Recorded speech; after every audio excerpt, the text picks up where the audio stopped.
Entonces, atentos a las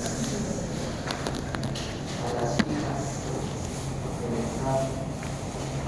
¿Ya? Entonces empezamos.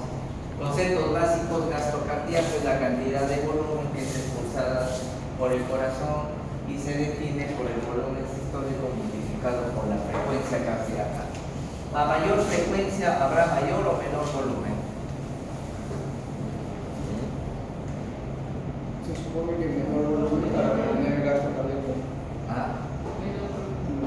Para mantener el gasto cardíaco. Claro, entonces lo que pasa es que durante el volumen final se obtiene durante la diástole. Si aumenta la frecuencia cardíaca, ¿cómo estará el tiempo diastólico? Disminuido. ¿Y cómo estará el llenado? Disminuido, ¿no es cierto? Entonces hay pacientes a veces que llegan con unas frecuencias de 180, 200 latidos por minuto, ¿sí? Aparentemente debería enviar más volumen, pero hay menos llenado y pueden empezar a hacer hipotensión arterial y hasta shock, ¿sí? Por las taquicardias. Entonces, muy bien. Precarga es el volumen de carga que llega al final del ventrículo, en la diástole, llamado también volumen diastólico. Sí, es el volumen de sangre, ¿no es cierto?, antes de ser inyectado. Y la poscarga es la fuerza, la resistencia que tiene que vencer el corazón para expulsar la sangre. Esos son dos conceptos básicos que tenemos que ver. El mecanismo de Frank-Stark es una propiedad intrínseca del corazón. Cuanto más se llena de sangre durante la diástole, mayor va a ser el volumen. Si la diástole se reduce, hay menos volumen, simplemente.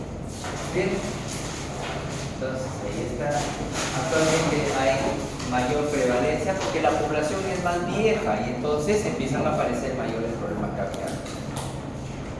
Pero es interesante, miren, ¿se acuerdan que hablamos de la clase funcional 3 o 4? Aquellos que ya tienen disnea en reposo. Mucho cuidado con esos pacientes, porque la expectativa al año de estos pacientes es del 40%, 4 de cada 10 van a sobrevivir. Entonces, cuando nosotros damos tratamiento, ¿para qué es? Para superar esta expectativa de vida. Entonces, la clase funcional tiene un valor pronóstico, ¿sí? Clase funcional 1 o 2, mayor expectativa de vida. Muy bien. Las causas de muerte es generalmente muerte súbita o falla cardíaca refractaria. Creo que he pasado. Así es. La definición de insuficiencia cardíaca es la incapacidad, ¿no es cierto?, del corazón para satisfacer las demandas metabólicas, pero eso se acompaña desde el punto de vista clínico: intolerancia al esfuerzo, hace cualquier actividad, se cansa, no lo puede hacer, retención de fluidos, edema, que es lo que más vemos, pero esto es importante, viven menos. Los pacientes con insuficiencia cardíaca se dice que viven una década menos, ¿no es cierto?, 10 años menos que aquellos que no tienen falla cardíaca. Y las causas aquí están, dependen de la fisiopatología.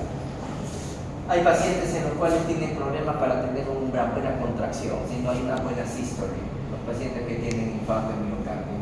Aquellos que tienen aumento de volumen, ¿no es cierto?, como en insuficiencia aórtica, insuficiencia mitral, disminución de la precarga, no llena, no hay un buen llenado en el corazón. ¿Sí? Esos son los pacientes que tienen, por ejemplo, saponamiento cardíaco, miocardiopatía restrictiva, cardiopatía hipertrófica, aumento de la resistencia. La hipertensión arterial es de tal magnitud que no puede vencer esa resistencia y entra en insuficiencia cardíaca. Y todas las arritmias cardíacas, acá está lo que hablaba.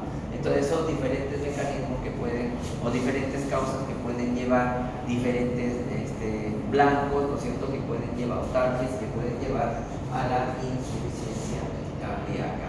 En la fisiopatología se ha tratado de explicar de forma mecanicista teoría de la precarga, poscarga, y ambos se dan en el corazón.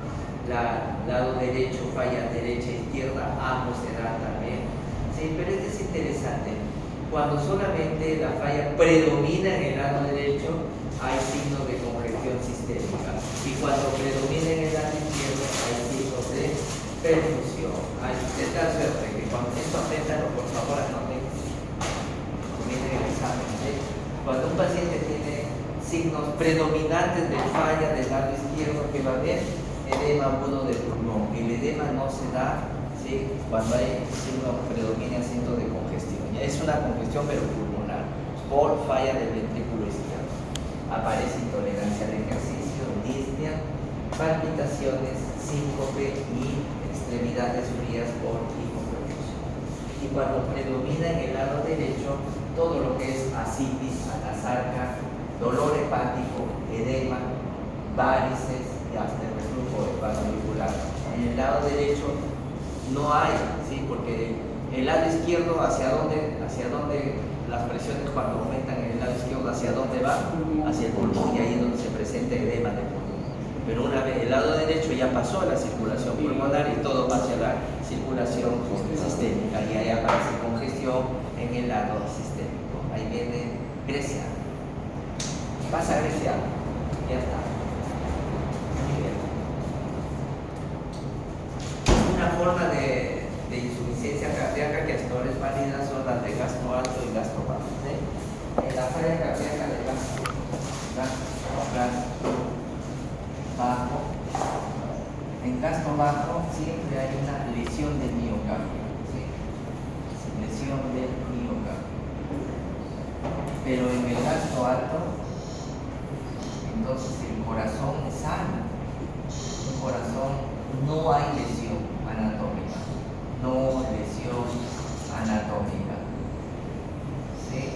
Por ejemplo, acá lesión de miocardio anatómica, ese es el caso de un infarto de miocardio. En un infarto de miocardio nosotros podemos encontrar necrosis, lesión anatómica. Acá no, el corazón está sano. No lesión anatómica, decimos es un corazón sano. Pero ¿qué pasa? ¿Por qué hace falla cardíaca? Porque el corazón se ve sometido a demasiado esfuerzo, supera la capacidad. Nuestros órganos, todos nuestros órganos tienen una determinada capacidad, ¿no es cierto?, de respuesta. Nuestro mismo organismo tiene una capacidad de respuesta. Entonces le preguntaba, ¿cuántos kilos? ¿Tú haces pesas? Ángel. ¿Haces pesas? Hacía. ¿Cuántos kilos podías levantar? 6. No, ¿Ah? 6. ¿Qué? 6 kilos. 100 kilos. Cada paso. Yo levanto 70 kilos. Más o menos. ¿Y cuántos kilos podías levantar? No me acuerdo. Pero más o menos 50 kilos. O sea, yo los dos brazos. Sí, con dos brazos. 40, 50 kilos. No, tampoco. Ah, 20. Yo no levanto 40, sí. Yo hago dos pesas de 45, 50 kilos. Me levanto ahorita tranquilamente, ¿sí? Ya. Pero ¿qué pasa si yo trato de levantar 100 kilos? Cuido, me vence la resistencia. Igual. ¿Se entiende? Entonces, cuando el corazón es sometido a demasiado esfuerzo, no puede y entra en insuficiencia cardíaca. Cuando no lo entiende. O sea que como uno te muere, ¿no es cierto? Pero ¿cuántos tiene? Tiene dos, pero uno más ya no puede. Rebasa su capacidad. Y entonces hay situaciones que nos ponen en estrés. Por ejemplo, el paciente que tiene anemia, pero no cualquier anemia severa, menos de 7 gramos por decilitro, la hemoglobina, ¿para qué sirve? Para transportar el oxígeno. No hay hemoglobina, el corazón se ve obligado a latir más rápido, ¿sí? Pero tiene un límite, pues ya no suple, y entonces el corazón puede entrar en insuficiencia cardíaca estando sano, porque se exige demasiado. El paciente cuando tiene tirotoxicosis, la tirotoxicosis se ve en pacientes con hipertiroidismo. El metabolismo está tan acelerado que ya el corazón no puede suplir, ¿sí? ¿Qué más? Por ejemplo, los pacientes que tienen beriberi, entonces hay deficiencia de vitamina B1, la tiamina, ¿sí? Estos serían los soldados que fueron presos en los campos de concentración de Asia, en las cuales solamente le daban arroz, y arroz pelado, ¿no es cierto?, sin cáscara, y la cáscara tiene la vitamina B1, hacía asitis, edema, vasodilatación venosa, insuficiencia cardíaca. Pacientes con la enfermedad de Payet ósea. En la enfermedad de Payet ósea hay en el hueso lagos intraóseos, en el hueso, ¿sí? Hay lagos venosos, intravenosos y arteriales, intraóseo. Entonces, ¿qué pasa? Aumenta el volumen sanguíneo, hay un incremento del volumen sanguíneo, aumenta el volumen sanguíneo y el corazón es tanta la carga que tiene que no lo puede manejar y entra en insuficiencia cardíaca. Y lo mismo sucede en el embarazo. En el embarazo hay un aumento del volumen sanguíneo, aumento del volumen hasta en un 50%. Y si la mujer no está preparada, entra en insuficiencia cardíaca. Por eso ahora hay programas de preparación física para el embarazo, para poder sobrellevar esa carga, ¿no es cierto?, del aumento de volumen. Entonces, si yo tengo anemia, tengo insuficiencia cardíaca por anemia, el tratamiento no es contra el corazón, sino qué cosa hay que hacer, hay que tratar la anemia y listo, y el corazón se resuelve. Tengo hipertiroidismo, ¿qué hay que hacer? Hay que tratar el hipertiroidismo. Tengo deficiencia de vitamina, le doy tiamina. Tengo enfermedad de Payosa, tratamiento todavía, ¿sí? Una enfermedad congénita. Y estoy embarazada, está embarazada una persona, que hay que hacer en lo posible tratar de terminar el embarazo cuando el feto sea viable para sacarlo de esa insuficiencia cardíaca. ¿Ven? Entonces esto hay que reconocer estas situaciones porque no vayan a estar tratando el corazón tan cardiotónico ni esa cosa con el tratamiento que está por los efectos externos que están ejerciendo sobre presión sobre el corazón. Entonces graben eso porque eso es sujeto de evaluación. ¿Sí? Ya se fue la chica de la soltera. No sé, bueno, seguimos entonces.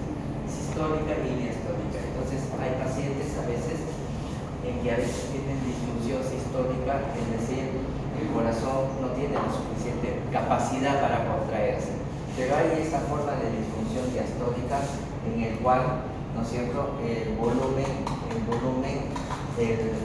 ventricular es pequeño, ¿sí? Y entonces, por más que el corazón se esfuerce, elimina poco volumen y no es suficiente. Ese se da la miocardiopatía hipertrófica, ¿no es cierto? El septum se endurece tanto que reduce la capacidad del ventrículo izquierdo, ¿sí?, hacia espesa del ventrículo izquierdo, y el llenado, o en algunos casos el ventrículo es rígido, no se expande y entonces simplemente hay poco llenado. Entonces hay que diferenciar este cuadro de acá. Esto apréndanselo también, anoten, porque esto es susceptible de ser evaluado. ¿Por qué? Porque es importante.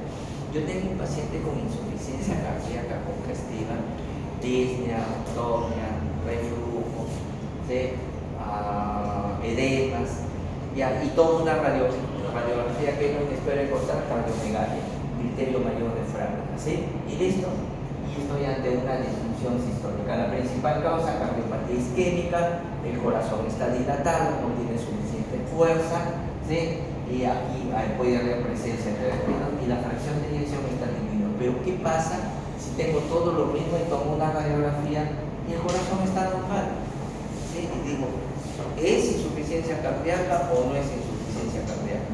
Si cumple con los criterios de Framingham, sí es insuficiencia, pero podemos estar ante un paciente con disfunción diastólica, en el cual la capacidad de llenado del ventrículo está limitada, o, ¿sí?, o la capacidad, ¿no es cierto?, del volumen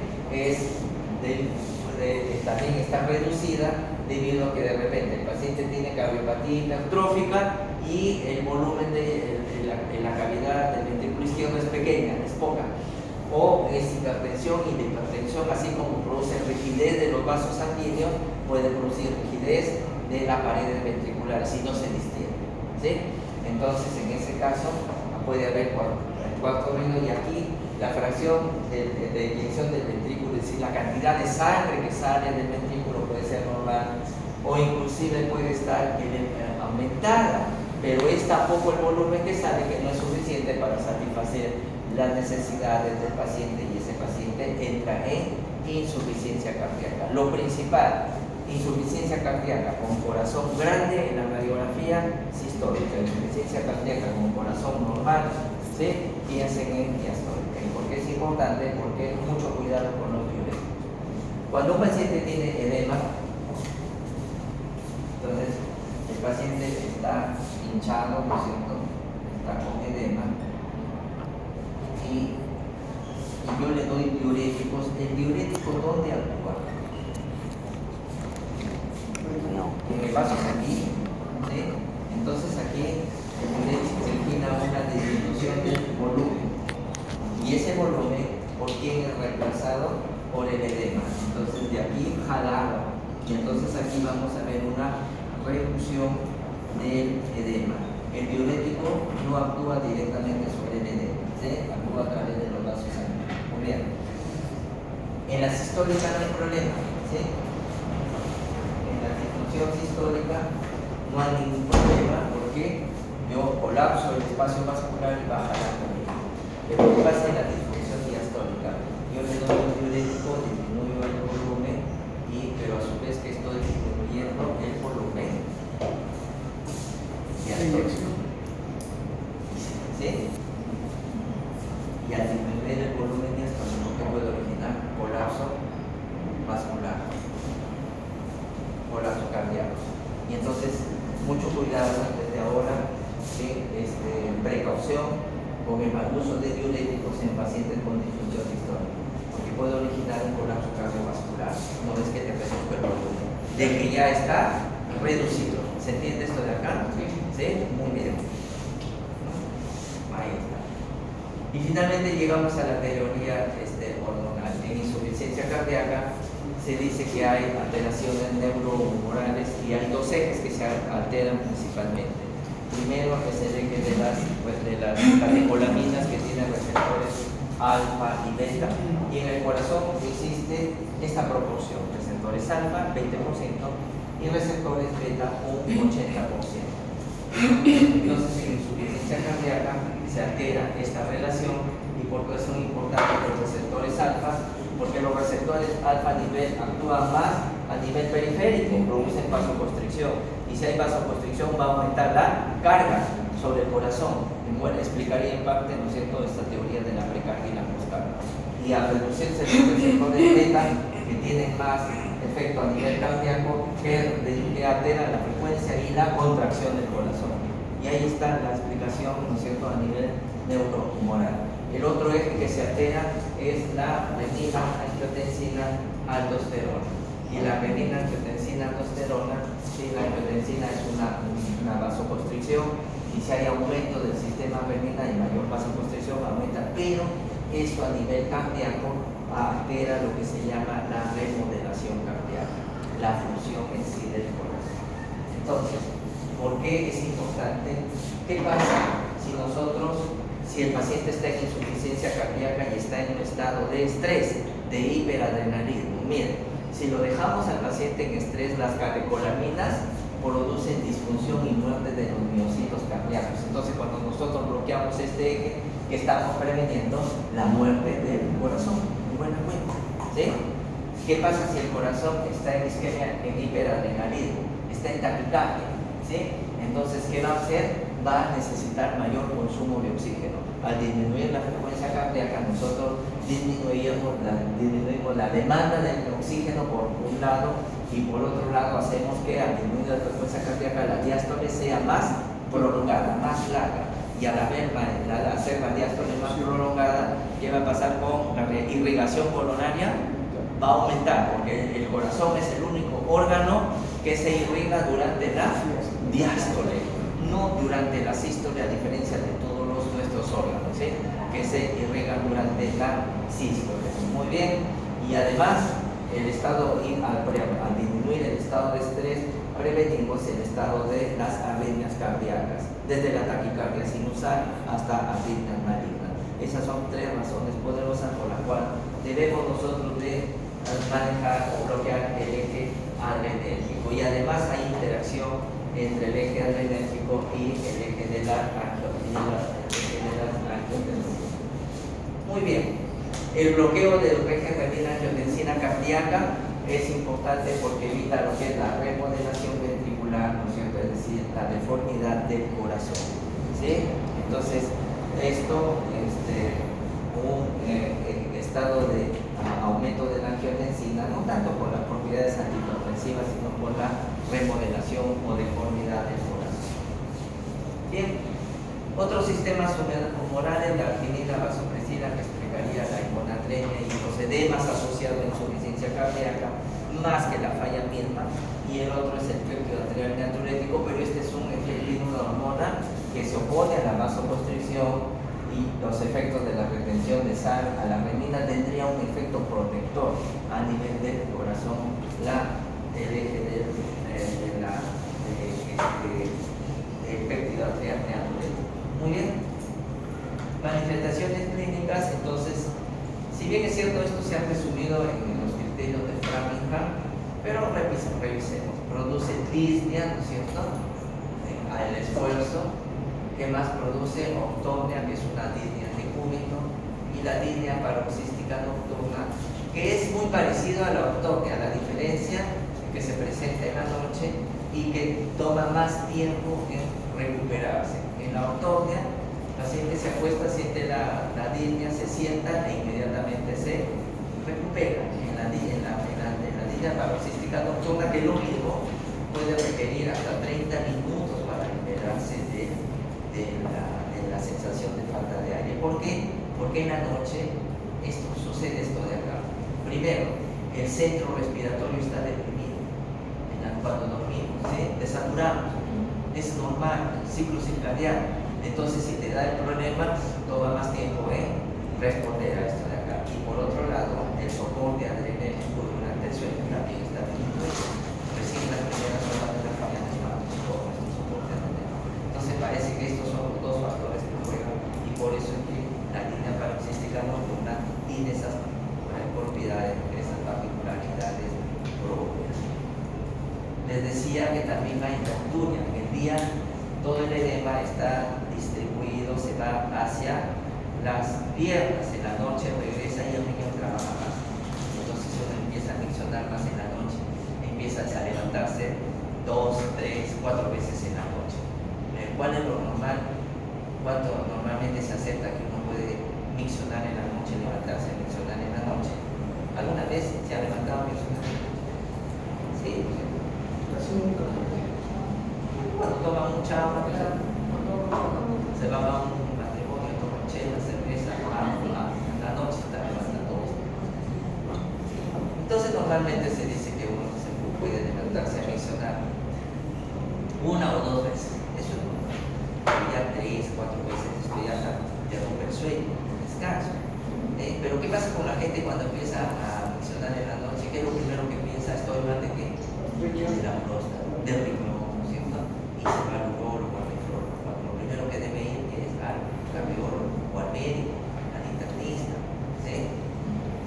A cualquier internista, menos a mí, porque yo ya no quiero atender pacientes, estoy cansado. Ahí que se ensaya. Cuando un paciente tiene acá listo, que vaya acá.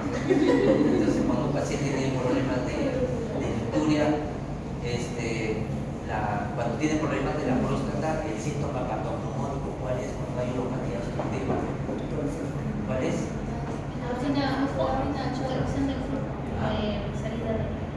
Eso, pues, la disminución de la fuerza del chorro urinario. Ya no puede orinar, como cuando uno normalmente yo orino y llega hasta la pared. Entonces, de acá ya no se le toma. Por eso puede haber goteo postmiccional. Por eso que a los viejitos que tienen uropatía obstructiva les dicen el terror de los cueros. ¿Por qué le dicen el terror de los cueros? Porque se orina en los zapatos. Y antiguamente los zapatos de qué cosa eran? De cuero. Ahora ya no, pero ¿cuál sería el terror de las zapatillas? Sería el día, porque se miran todas las zapatillas. ¿Sí? Ya, eso es que tenemos. Como hemos dicho que la insuficiencia cardíaca es disminución de la perfusión, ¿sí? Disminuye el gasto cardíaco, a la salida de la sangre. Entonces ahí puede haber confusión, alteración de la memoria, ansiedad, cefalea, insomnio, psicosis, desorientación, alucinaciones por falta de integración, hasta 5 que hemos dicho en algunos casos. Y miren, así como hay edema en las piernas, hay edema a nivel del estómago, del intestino, y estos pacientes pueden tener anorexia, náuseas, sensación de llenura porque estén edematizado, comen y se sienten llenos, ¿sí? Por el edema que puede haber a nivel de las mucosas intestinales. Ya. En los hallazgos físicos, por la sobrecarga adrenérgica puede haber palidez, frialdad en las extremidades, cianosis, diaforesis, presión arterial diastólica elevada, rales pulmonares que puede llegar a ser edema pulmonar, hipertensión venosa sistémica, eso implica la incurgitación yugular, ¿sí? Muy bien, reflujo hepatoyugular, hepatomegalia congestiva y a veces puede ser dolorosa. Edema, anasaga, derrame pleural, criterio menor, ¿no es cierto? Nefrámica, ascitis, enteropatía, perdedor de proteínas, cardiomegalia en la disfunción sistólica, en la diastólica no va a haber cardiomegalia, ya hemos dicho. Ritmo de galope en sistólica, cuarto ruido en la diastólica y pulso alternante. Entonces hay algunos síntomas que no se habla mucho de la insuficiencia cardíaca crónica. Todos los pacientes con insuficiencia cardíaca tienen peso, son delgados, ¿no es cierto? Son caquéticos. ¿Y cómo se explica la caquexia en la insuficiencia cardíaca congestiva?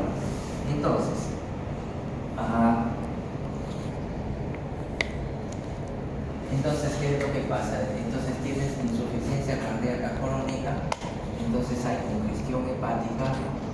Esta congestión hepática origina una degeneración del hígado que lo lleva a la fibrosis hepática, y esa fibrosis hepática es lo que se conoce con el nombre de cirrosis cardíaca. Y cuando hay cirrosis no hay producción de proteínas, factores de coagulación y una serie de cosas. El edema intestinal crónico lleva a lo que se llama a la disminución de la capacidad de absorción intestinal, está disminuida, absorción intestinal disminuida, y esto produce, comes y pierdes, ¿sí? Y eso se conoce como la enteropatía perdedora de proteínas. Entonces, ¿cómo estarán acá los niveles de albúmina? ¿Cómo estarán? Bajos, pues, ¿no es cierto? La albúmina está baja, y finalmente estos tienen hipoxemia crónica.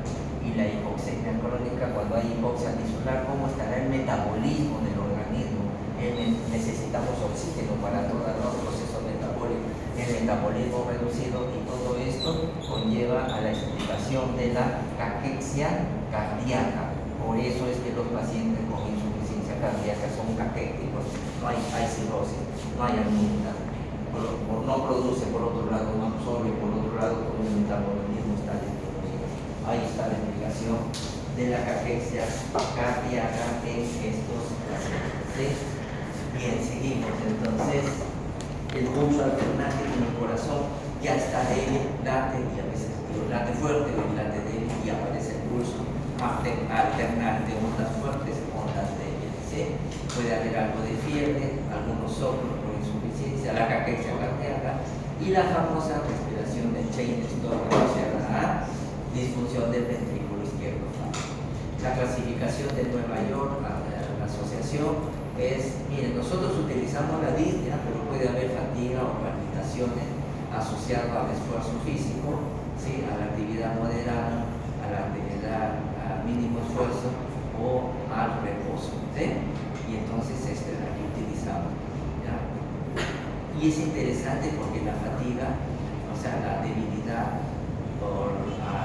se dice que es el primer síntoma de insuficiencia cardíaca, ¿sí? Porque no llega oxígeno a los músculos esqueléticos, y los músculos necesitan oxígeno. Entonces caminas y te sientes cansado, ¿no es cierto? ¿Y por qué dices, si yo antes caminaba igual y ahora no puedo? Insuficiencia cardíaca, ¿sí?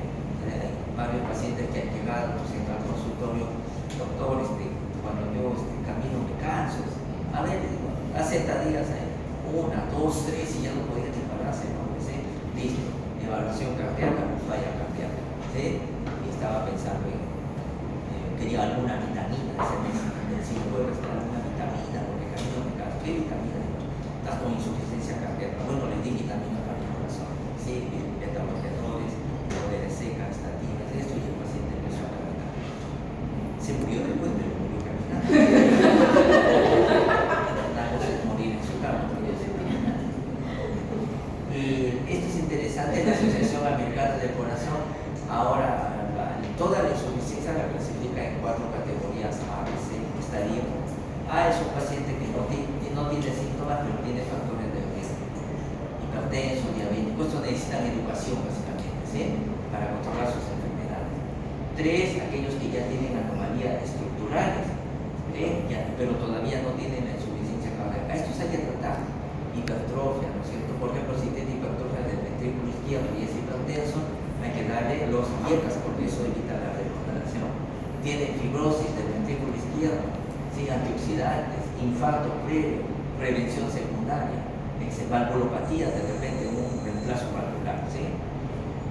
El 3 ya tiene síntomas de insuficiencia cardíaca, pero leve o moderada, y el 4, el D, ya tiene falla cardíaca severa, y aquí llamamos severa, aquellos que ya tienen disnea en reposo, ¿sí? No toleran el reposo. Todos solo tienen indicación quirúrgica, todos este grupo, ¿sí? El 3, indicación médica, ¿sí? Tratamiento médico, el otro tratamiento médico preventivo, y el uno básicamente educación o prevención. Entonces, por eso es importante esta clasificación americana. Y no se olviden los criterios de Framingham. Entonces, estos ya son los criterios de Nueva York, Framingham y el cuadro anterior. Todos ellos son susceptibles de ser evaluados porque es importante que son clínicos y eso me permite estratificar el problema cardíaco. ¿Alguna pregunta? Bien, entonces acá el esfuerzo, muy bien. Y que en la mayoría de casos se debe a obstrucción de una arteria coronaria, y miren, para que se produzca la angina debe estar lesionada o obstruida el 75% o más del diámetro de una arteria coronaria. ¿De acuerdo? Muy bien. Las características de la angina estable lo precisaron Patterson y Morris. Aprendanse este cuadro, sobre todo los 3 primeros conceptos. Su aparición relacionada o asociado al esfuerzo. La duración, que es breve, menos de 15 minutos, ¿sí? Y que cede con el reposo o la ingesta de los nitratos, ¿no es cierto? En el gluten se disolvida. Bien, pero basta que esté en reposo y le pase el dolor. Hay 3 características adicionales. Se localiza en la región subesternal, acá en la región retroesternal, subesternal. ¿Sí? Se propaga hacia la mandíbula y el miembro superior izquierdo. Es igual, porque es de la antesala de un infarto, ¿no es cierto? Le está anunciando que si no se cuida el paciente, el siguiente paso puede ser un infarto en miocardio, así que tiene las mismas características del pecado, ¿sí? En chiquito conocido. Y hay ausencia de otras causas de dolor. Si cumple los 3 primeros criterios, ejercicio, duración menos de 15 minutos y que se dé con el reposo, a eso llamamos una angina típica. No hay duda que el paciente tiene un problema coronario, ¿sí? Ya no hay duda, ¿sí? Hay que hacerle ya su valoración, su cateterismo cardíaco, ecocardio, para ver qué tal. Si solamente tiene 2 de 3, ¿sí? A eso se llama una angina atípica, ¿ya? Y esa angina atípica debe ir igual a evaluación, ¿sí? Para reconfirmar. Pero si tiene uno de los 3 criterios, ¿sí? Ese ya es un dolor no anginoso. Por ahí han agregado esa categoría, ¿sí? Dolor atípico si tiene solo los criterios del 4, 5 y 6, ¿ya? Pero los 3 primeros son suficientes para estratificar si el dolor es de naturaleza anginosa. 3, típico; 2, atípico; 1 de los 3, no anginoso. ¿Muy bien? Y luego nos pasamos a la angina inestable, o conocido como síndrome coronario intermedio o preinfarto. ¿Saben por qué le llaman preinfarto? Porque 20% de estos pacientes que hacen angina inestable terminan haciendo un infarto de miocardio. Llegan así con su dolor y si no los tratas adecuadamente van a hacer un infarto de miocardio. Por eso se le llama preinfarto. A diferencia de la angina inestable, de la angina estable, en cual la fisiopatología requiere de obstrucción, ¿no es cierto? Entonces aquí está el vaso sanguíneo. Acá requiere una placa teromatosa que obstruya, hemos dicho, más del 75%. Este es en la angina estable. Esta es la estable. En la angina inestable no necesita ser el trombo muy grande. puede ser un trombo muy pequeño, pero una placa ateromatosa lesionada. Placa ateromatosa lesionada, entre paréntesis le llaman fisura, se rompe la placa, ¿sí? Y por acá deja salir sustancias, ¿sí?, vasoactivas. Y entonces estas sustancias que producen vasoconstricción alrededor de la placa, ¿sí?, en la zona de la placa. Y esto produce vasoconstricción. Esa vasoconstricción es la que explica la falta de irrigación al corazón y el dolor anginoso. La inestable, sí, esta es la inestable, ¿sí? Entonces la placa no necesita ser muy grande, sino una placa inestable, una placa pequeña pero que se fisura, una placa llana. Y entonces cuando uno se corta, ¿cuál es el proceso natural? El proceso de cicatrización. ¿Quién acude cuando uno te corta? ¿Qué elemento celular acude a las plaquetas, ¿no es cierto? Entonces vienen las plaquetas y a formar ahí, pues, ¿no es cierto? Y se forma un trombo. Si cicatriza es buena hora, pero este trombo puede ser inestable, entonces se rompe y se va y viaja. Y viaja hasta dónde, hasta que exista un vaso de pequeño calibre y lo obstruye. Y de ser angina inestable, termina siendo ¿qué cosa? Un infarto. Y ahí está la explicación del síndrome intermedio coronario. ¿Sí? Ya que se pilla. Ya está. Ahí esa es toda la explicación. La manifestación de clínicas, el dolor es el mismo. Lo único que sí que puede durar más tiempo. ¿Hasta cuánto? Hasta unos 30 minutos. ¿Ya? Es la única. Y que no está, ¿no es cierto? No necesariamente está asociado al ejercicio. ¿Sí? Puede estar hasta en reposo y empieza a experimentar el dolor porque es por lesión de la placa ateromatosa. Ahí está los criterios diagnósticos de la angina inestable. ¿Sí? Entonces, el que hemos hecho angina en reposo, ¿sí? Ese es el clásico. Pero miren, todo paciente con angina de reciente aparición, la cual es inducida por un mínimo de esfuerzo o ejercicio, pero la primera hay que manejarla como si fuera una angina inestable. De repente se está, ¿sí? Porque tú no sabes en ese momento, ¿sí? Entonces, el primer episodio se considera angina inestable. Si demuestra que es estable, bien para el paciente, ¿eh? Se acabó, pero manéjalo como si fuera inestable. 2. De repente el paciente ya tiene angina estable, ya sabe, pero cambian las características, se hace más frecuente y el dolor cada vez es más fuerte. Cambió las características. ¿Qué está pasando?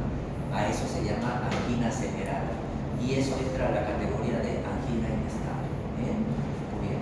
Y en tercer lugar, si el paciente ha tenido, en último lugar, si ha tenido un infarto, luego del infarto, cualquier dolor post-infarto se considera angina inestable. Ahí están las 4 definiciones, ¿sí? No se les vaya a pasar la primera, la segunda. De repente llega un paciente y dice, ¿qué pasa? Me duele, estaba haciendo ejercicio y me duele. Ha tenido antes, no es la primera vez. Ah, pero estaba haciendo ejercicio, es una angina estable. Toma reposo y toma sus pastillas y lo mandan a su casa.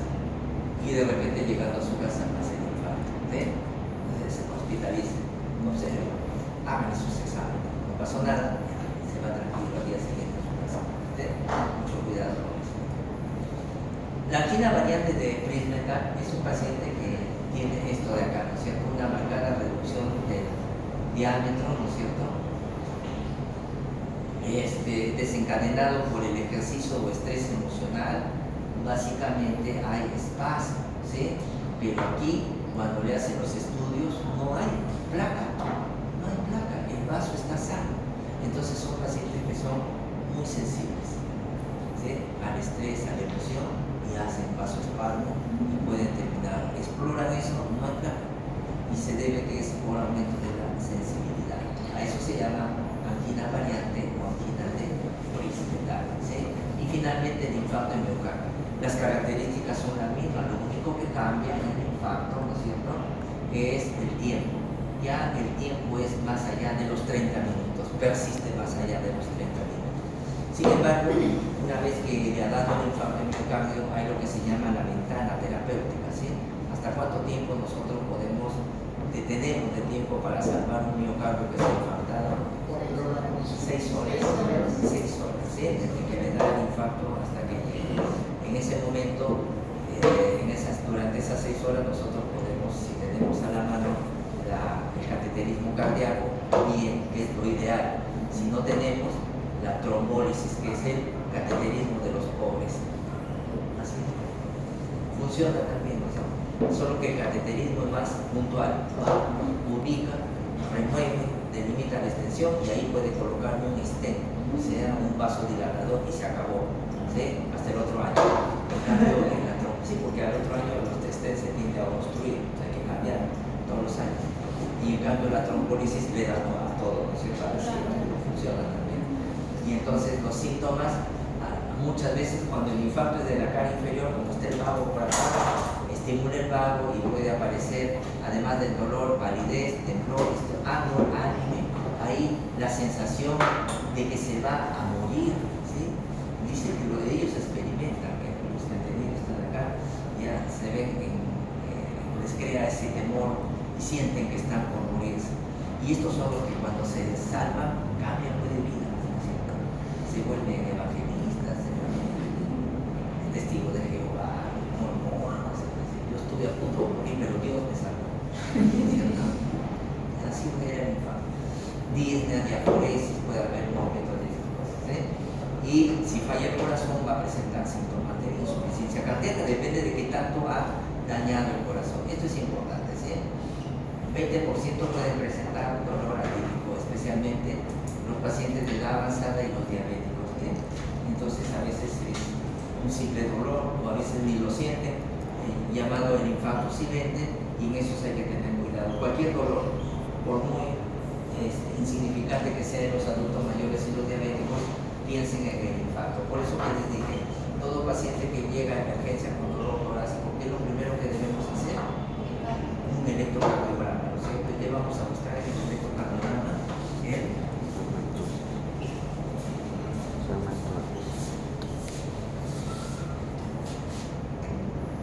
¿Qué van a buscar? El ST, pues, ¿no? Les dije, no les dije. Entonces, ya no interesa si está acá, ya dije, dolor, me duele el pecho. Entonces tiene un dolor torácico.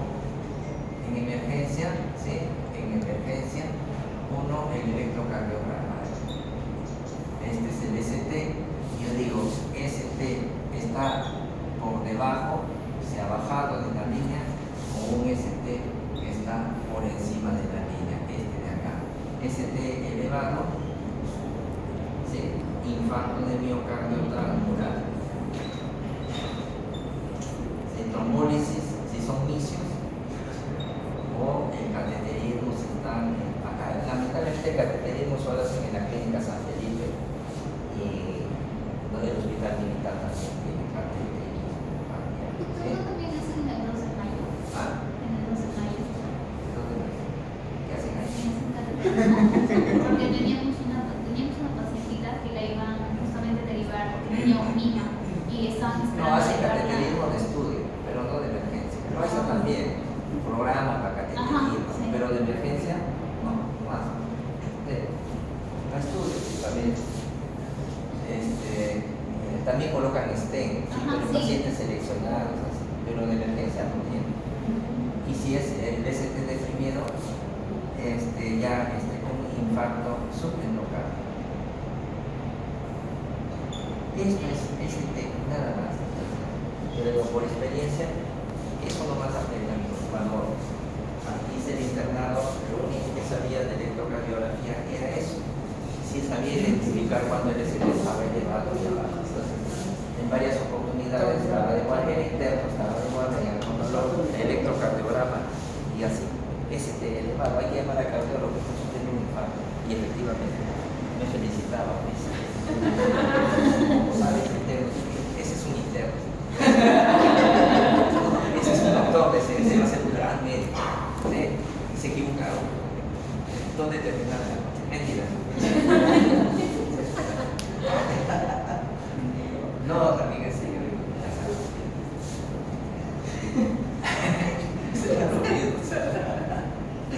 Ya. Y entonces la clasificación de Killing es una clasificación clínica. Hay infartos y hay infartos, ¿no es cierto? Igual, ¿no es cierto? Son como las chicas, hay chicas y chicas, ¿no es cierto? Entonces de repente hay pacientes que tienen un infarto de miocardio, ¿no es cierto? Y nada, y solamente no le pasó nada, ¿sí? No hacen insuficiencia cardíaca, sin falla cardíaca. Esto es bueno, porque solamente la mortalidad es del 5%. Pero hay algunos que hacen insuficiencia cardíaca de la moderada, ya la mortalidad sube a 10%. Hay otros que hacen y entran en edema del pulmón, falla cardíaca severa, se dispara 40%. Pero hay pacientes que hacen un infarto y hacen hipotensión, shock cardiogénico, 90%. Y para salvar estos pacientes, por ejemplo, hay que colocar un balón de contrapulsación aórtica, le meten un catéter que se infla, ¿no es cierto? Y se desinfla y eso reemplaza el corazón hasta que vaya al trasplante cardíaco. Acá, imposible, se muere, pues acá, ¿no es cierto? Y para que haya shock cardiogénico, el corazón debe haberse necrosado en más del 40%. Entonces lo que debemos es evitar eso, la trombólisis y el cateterismo para evitar eso. ¿Sí? Y ya está. ¿Alguna pregunta sobre el infarto? Ahí te dejo para Clínica Médica 2 algunos aspectos sobre el manejo del infarto miocardio que no viene al caso. Y ya para acabar, rapidito.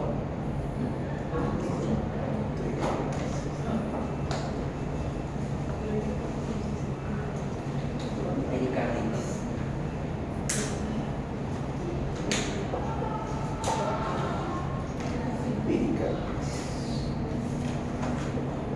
O sea, ya no hablamos del corazón, sino de la cubierta. En el pericardio, recuerden que el pericardio visceral que recubre el corazón no tiene receptores para el dolor, es el pericardio parietal, el que está por fuera, el que sí tiene receptores para el dolor. Cuando hablamos de pericarditis es inflamación. El término itis, ¿sí? Es inflamación, ¿sí? Del pericardio.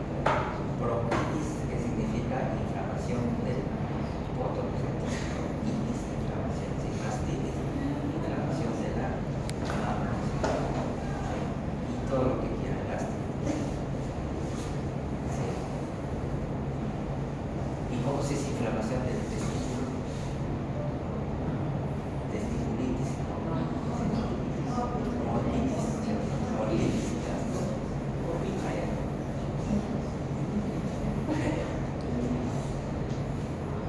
no llega a ser molitis.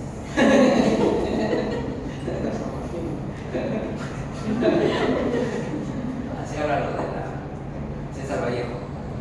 Bien. La etiología del médico y de dónde esté, ustedes, ¿sí? Si están en Estados Unidos, piensen en virus, pues Coxsackie A, Coxsackie B, Europa. ¿Sí? Lo más importante, el COVID también, vimos un caso de pericarditis, la mononucleosis. Pero en el Perú y países en desarrollo sigue siendo la tuberculosis la principal causa de pericarditis. ¿Sí? ¿Algún comentario sobre la uremia? La uremia, ¿en qué paciente se ve uremia? La urea, ¿en qué paciente se eleva? En insuficiencia renal, ¿no es cierto? Entonces, pacientes con elevación de urea y creatina. La urea es una sustancia muy corrosiva, muy tóxica, muy lesiva. Entonces, cuando la urea ataca cuando hay uremia, elevación de la urea, ataca al pericardio, ¿sí? Produce pericarditis urémica, se llama, ¿no es cierto?, pericarditis, y cuando se inflama el pericardio, exuda, ¿sí? Y puede haber pericarditis puede haber una con o sin derrame, ¿no? O sea, depende del grado de, puede ser con o sin derrame pericárdico. El derrame pericárdico, ¿sí? Este derrame pericárdico tiene por la urea riesgo de ser hemorrágico, porque la urea lesiona directamente, ¿sí? Lesiona el pericardio parietal.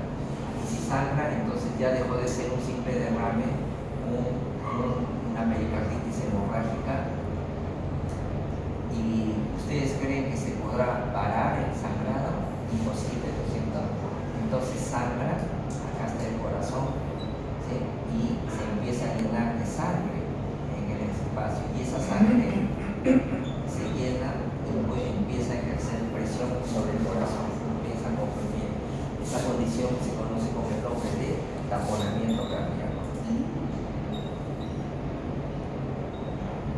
Y si no hacemos nada, se muere el paciente. Pero si no hacemos nada, ¿dónde? Acá. Cuando el paciente desarrolla derrame pericardio.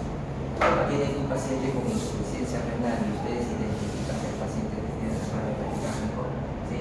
Aquí tienen que llamar, en este momento, tienen que proponer la diálisis de urgencia para evitar que sangre ese paciente.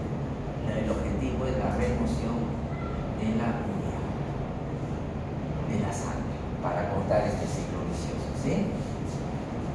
Entonces, todo paciente que llega con insuficiencia renal, evalúe el corazón, pidan un electrocardiograma, pidan una radiografía de tórax, ¿sí? Y si hay sospecha de pericarditis, a diálisis. Si no, se les va a morir el paciente, ¿sí? Y eso es negligencia. Hay un caso bonito en el otro lado, y lo hubiéramos visto el día, pero se va a quedar el paciente, así que es un caso de una paciente con enfermedad renal poliquística autosómica dominante, un riñón lleno de quistes, el hígado también tiene quistes porque ha sido enfermedad, sino que nadie sabe lo que no ve, o nadie ve lo que no sabe. Entonces ahí los genios se han puesto a ver qué cosa es esto, ¿sí? Quistes malignos metastásicos, ¿sí? Y lo han acusado todo desgraciado. Acusado y está haciendo fiebre, de repente han sembrado directamente ahí uno de esos quistes, ¿sí? Para saber qué hay, dice ahí. Y me digo, el problema no es los quistes en el riñón, en el hígado, porque en el riñón va a ser insuficiencia cardíaca, para eso está la diálisis.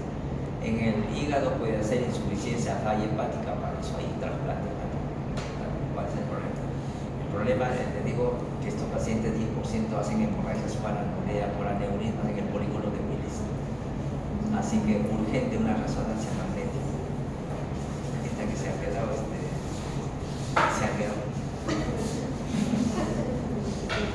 ¿Por qué no piden? Pues les digo, cuando tienen dudas, ¿por qué no vamos? Ahí estamos permanentemente, está Calixto, estudiando siempre. Ya, radiación, drogas, el lupus, ya. Todo paciente con lupus debe ir a una evaluación, ¿sí?, electrocardiográfica para descartar pericarditis, porque es muy frecuente en él. Cuando colocan un marcapaso pueden lesionar directamente. Hay lo que se llama el síndrome de Drexler. Hay algunos pacientes que luego de un infarto hacen una reacción inmunológica, una pericarditis reactiva, sea infarto. Pero esa es una inflamación, se trata como antiinflamatorio. Y el mixedema es en pacientes con hipotiroidismo, ¿no? Puede haber también. Y ahí están las diferentes causas. Eso es importante. Ahí está otra pregunta de examen, ¿no es cierto? ¿Cómo diferenciar un dolor isquémico de una pericarditis? La localización, hemos dicho, en isquemia es acá retroesternal, y esto es precoz, porque el corazón, el pericardio abarca todo el corazón, toda esta zona. El precoz es la proyección del corazón, o sea, acá, y el otro es acá. La calidad es compresiva, hemos dicho, como si colocar un peso, una ladrillo, ¿sí? Y el otro es pleurítico, como si te atravesara con una lanza, ¿no es cierto? O una aguja. No guarda relación con movimiento. Esto se incrementa con la aumentación del tono, con la respiración. Respira y te duele. Por lo que estos pacientes tienen disnea en pericarditis solamente para evitar el dolor, porque se respira de lado. En cuanto a la duración, la angina estable menos de 10 minutos, la inestable menos de 30, y cuando es más de 30 ya sospechen en infarto. Acá es horas o días. En relación con el esfuerzo, solo la angina estable, el resto no tiene relación. Acá sí, con el esfuerzo no hay relación, no con los movimientos y la respiración. Y con la postura no hay relación, se para, se siente, igual le duele.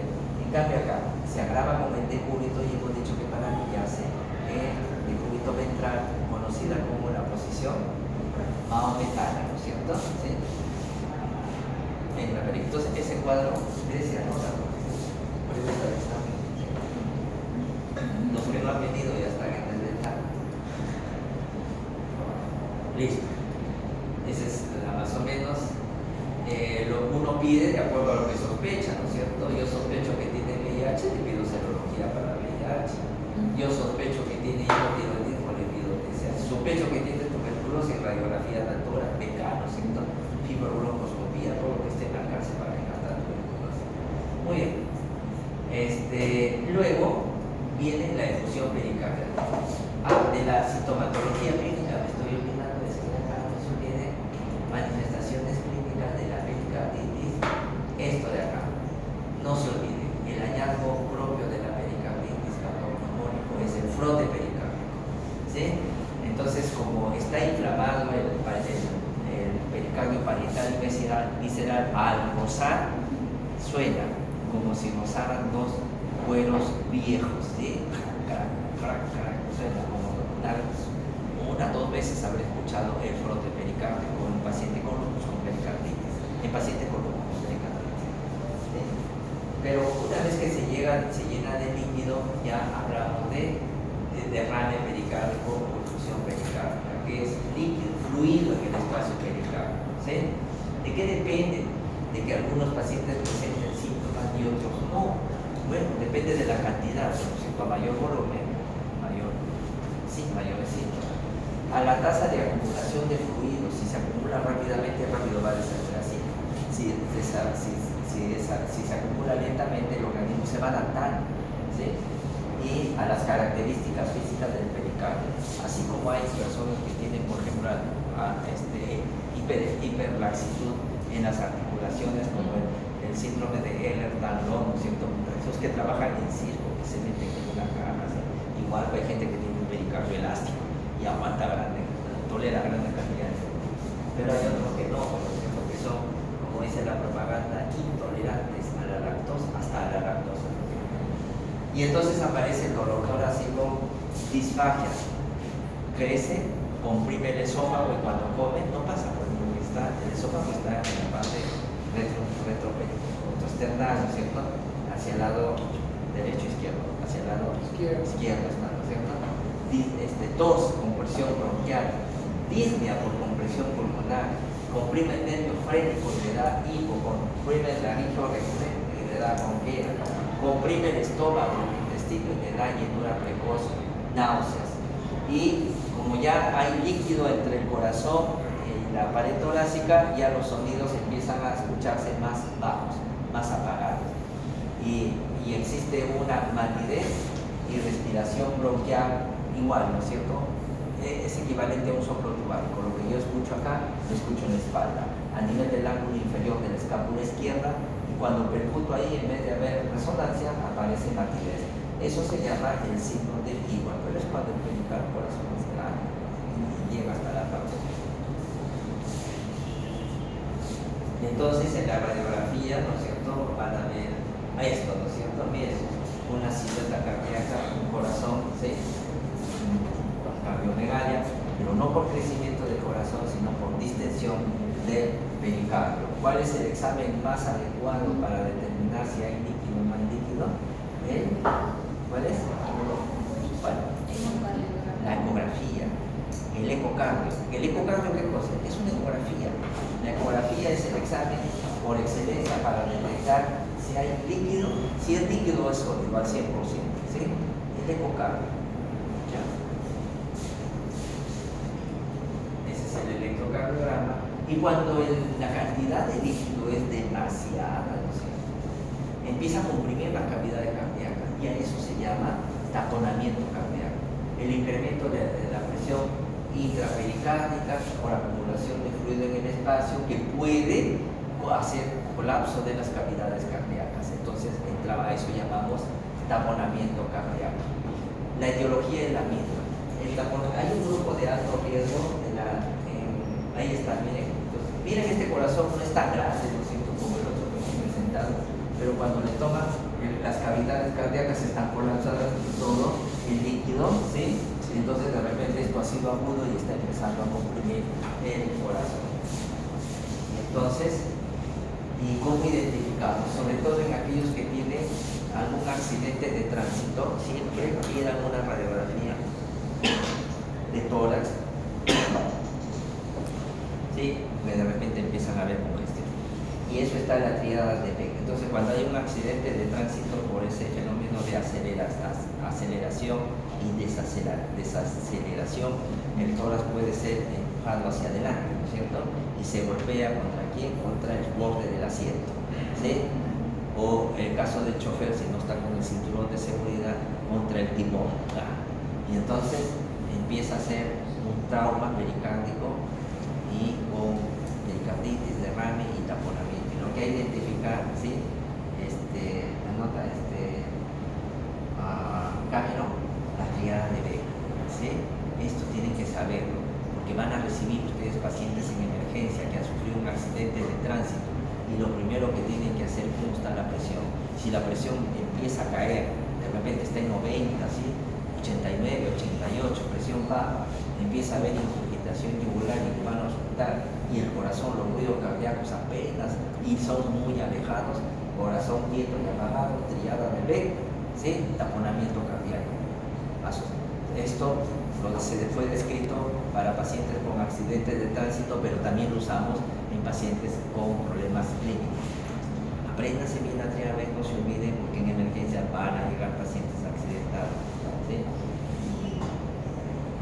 Hay anécdotas, ¿no es cierto?, de un chofer que tuvo un accidente y la desesperación, ¿no es cierto?, salvó a sus pasajeros, a todos los que pudo, hubo varios muertos, y él colaboraba, cargaba, ya una vez que todo estaba, se sienta y se desploma, taponamiento cardíaco, por la emoción, el estrés, parece que no sintió nada, hasta que se muere.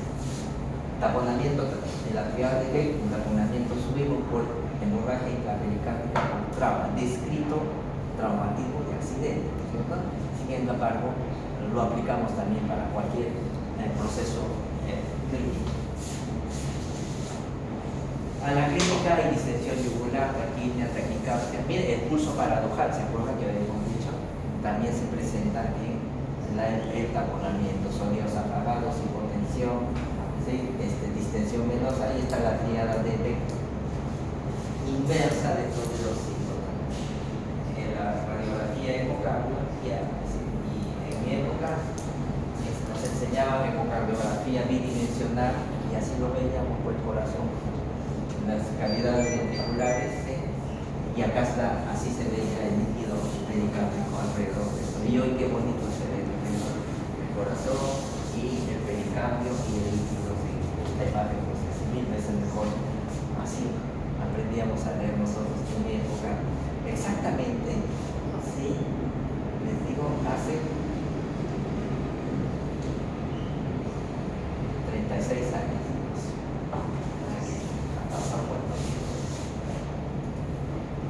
Sí, yo tuve el placer de ver llegar el primer ecógrafo al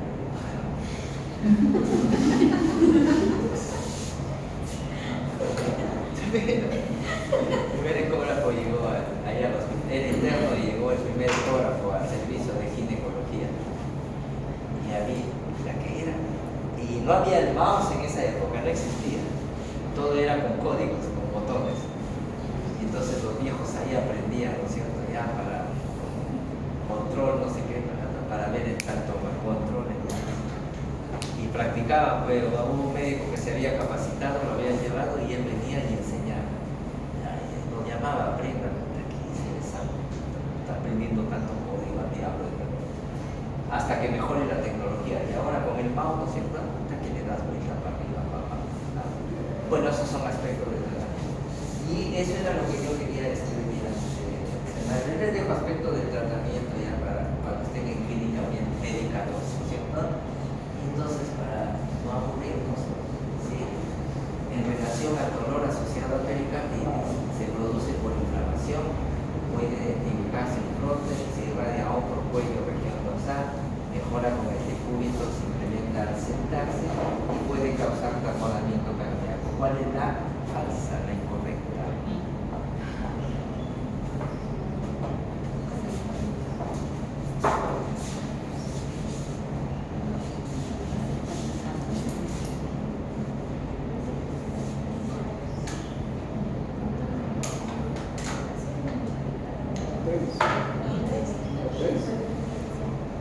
3, no, se inflama igual, la pericarditis se comporta igual que el dolor del corazón, puede irradiarse al hombro, la cara interna, solo que el daño está afuera. No hay. La 4, pues, ¿no es cierto? Se tiene que la disposición aumentar, ¿cierto? Taponamiento acá. El frote es patognomónico y se produce por inflamación, infiltración, virus, tuberculosis, cáncer, mixedema y cuántas cosas. Dolor torácico anterior opresivo que afecta el borde superior y varía con la respiración. En un fumador joven, incluso que disección, infarto, embolia, angina, pericarditis aguda. ¿Qué problema es? Si es supresivo, puede ser una angina. Una angina. Es supresivo.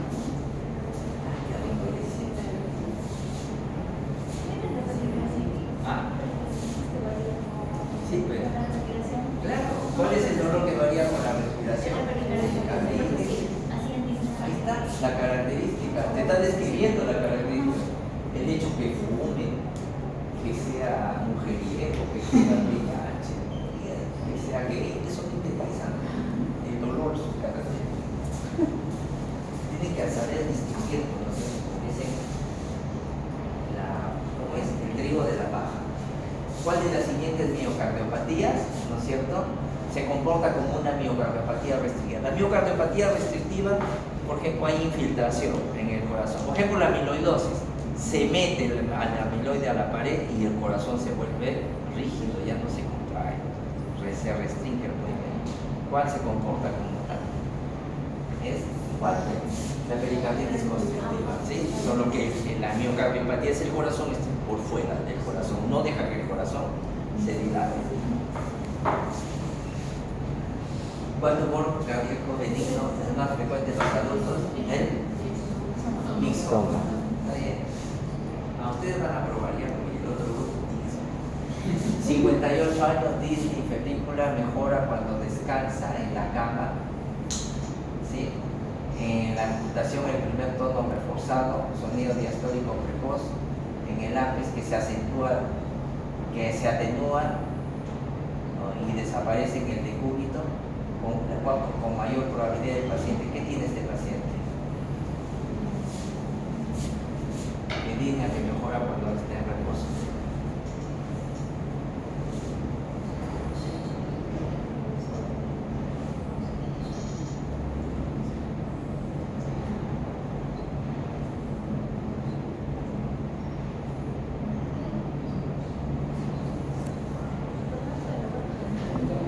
Prolapso de la válvula mitral. Endocarditis marasmática por ¿qué tiene? ¿Cuál es la disnea que mejora la constancia del paciente? ¿Cómo se llama esa disnea?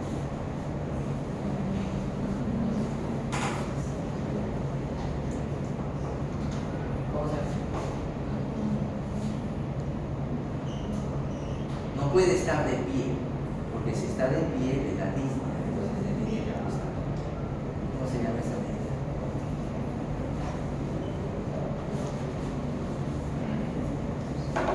Platina. ¿Y a qué se asocia la platina? Eso pues. Ya. Genio. La suerte existe, ¿eh? El azar, la suerte, es el 1% de talento, pero el 99% es de trabajo. Y ya me acordé que compraba una tinca y no he visto si he ganado. Si soy millonario, no soy millonario. Si el próximo martes, miércoles no vengo, ya saben el porqué. He ganado la tinca, no sé para qué voy a hacer. Ya, ahora sí. Si ustedes hacen sus 20 preguntas, rápido, en 15 minutos contamos a las 7. Vayan rápido. ¿Qué dice? Ya puede ser esto. Y delegado lógico en el módulo 6, módulo 7 y las clases que ¿Ya están ustedes? no, todavía no falta módulo 6, módulo 7.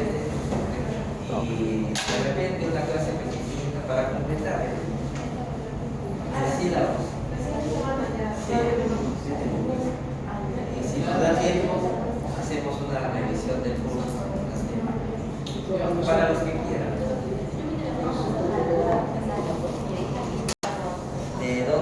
abogados, que también dedican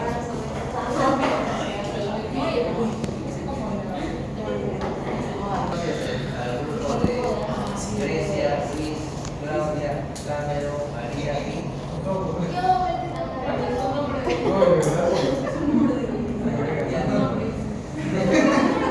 Inga, y de Igor. Vamos a poner en la práctica 5. Listo, empezamos.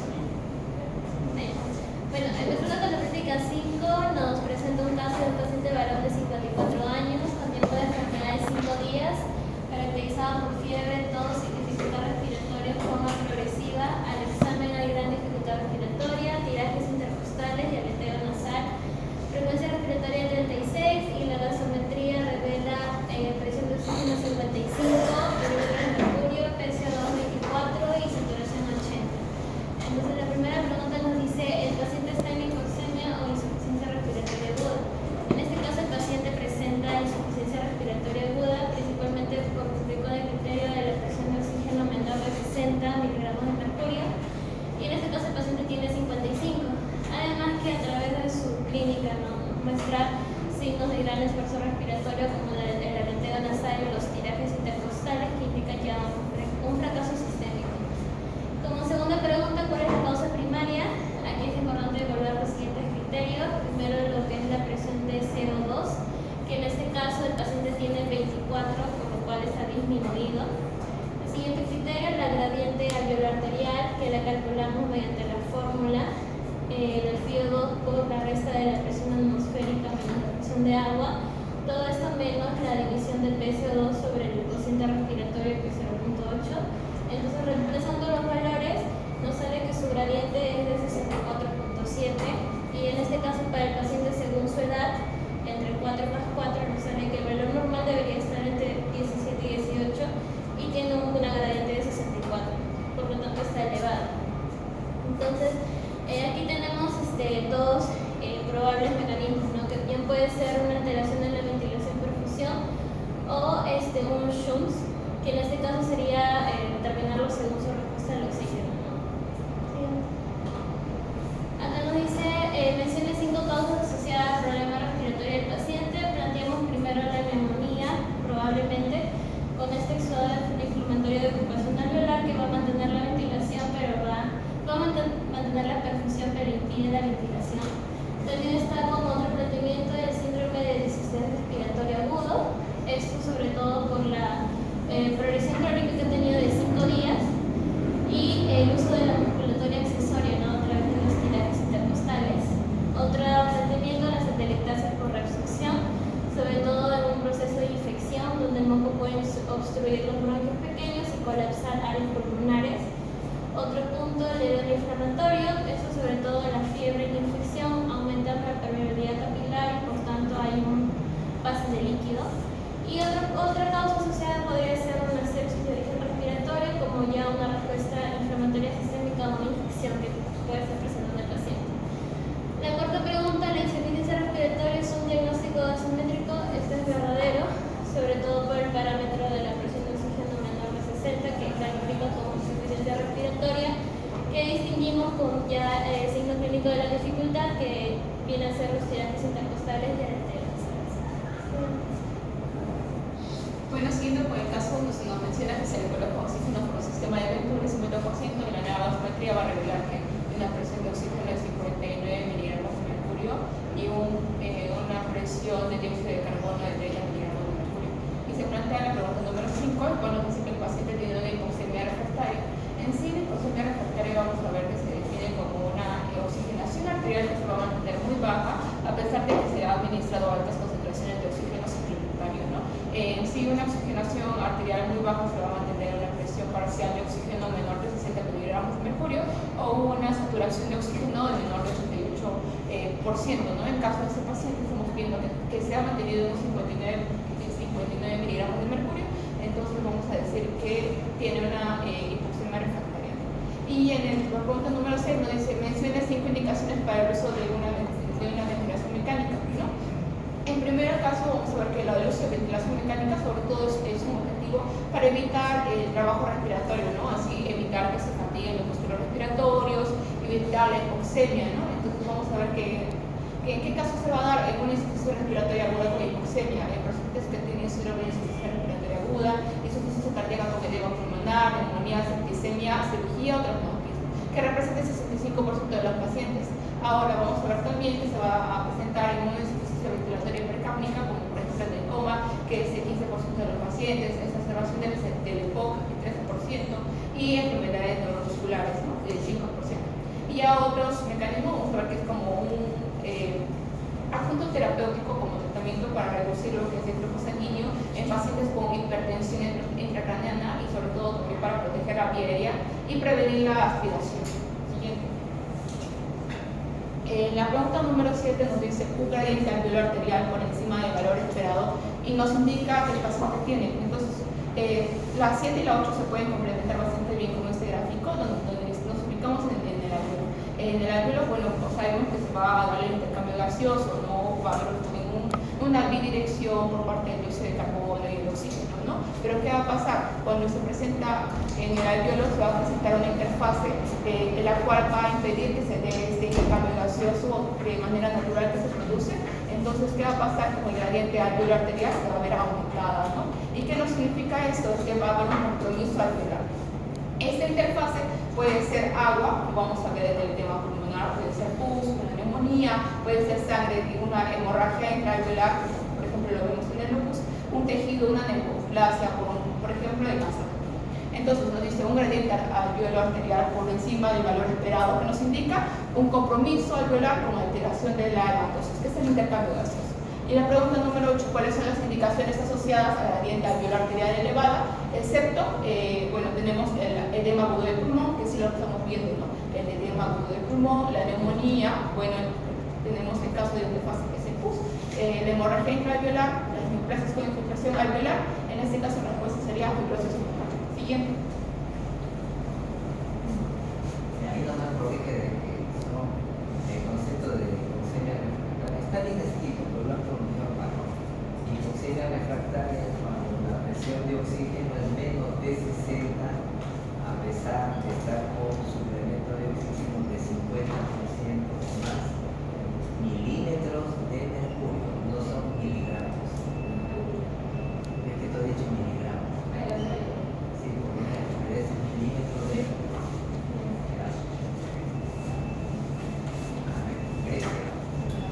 Ahora vamos a mencionar las siguientes imágenes que nos presentan y qué tipo de apoyo ventilatorio está relacionado. En la primera imagen vamos a ver que el paciente está con una mascarilla con reservorio. Se evidencia por la presencia de la bolsa de reservorio colgante que está ahí presente y que va a almacenar oxígeno y que va a administrar pues, a altas concentraciones. El uso correcto suele manejarse de 10 a 15 litros por minuto y puede aportar aproximadamente entre 60 a 90 de P2. Además, la bolsa debe permanecer parcialmente inflada durante la respiración. Acá, en la paciente mujer, vemos que tiene una mascarilla de Venturi. Este dispositivo va a entregar una FiO2 más fija, más precisa, ¿no? Habitualmente niveles discretos de 24 al 60% según el adaptador de fabricante y el flujo indicador, ¿no? Del fabricante. Siguiente. Bueno, acá la paciente presenta una cánula nasal o binasal y la contracción de oxígeno esperada, siempre cuando empiezas con la cánula binasal, originalmente empieza con un porcentaje de ambiente que es el 21% y desde ahí se va sumando 1 litro por minuto, ¿no? 24, luego 28, 32, va sumando 4% en la cánula binasal las concentraciones de oxígeno, pero empiezan con 21. Esa es en teoría, ¿ya? El Venturi solamente llega hasta el 50%, no 60%. ¿ya? En teoría No es en el papel, pero no hay 20 de 60%, solo hasta el 50%, bien por seguridad. Por encima del 50% el oxígeno puede ser tóxico. Cuando está en 80, 100% es toxicidad aceptada. En 3 días ya tiene lesión del oxígeno, colapso alveolar, por falta de producción del surfactante.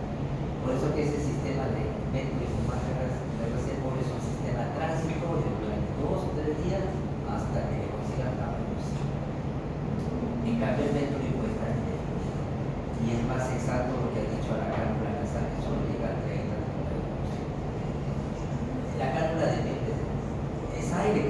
disparando oxígeno que lo está disparando al aire y el mundo está tratando de matar, se pierde.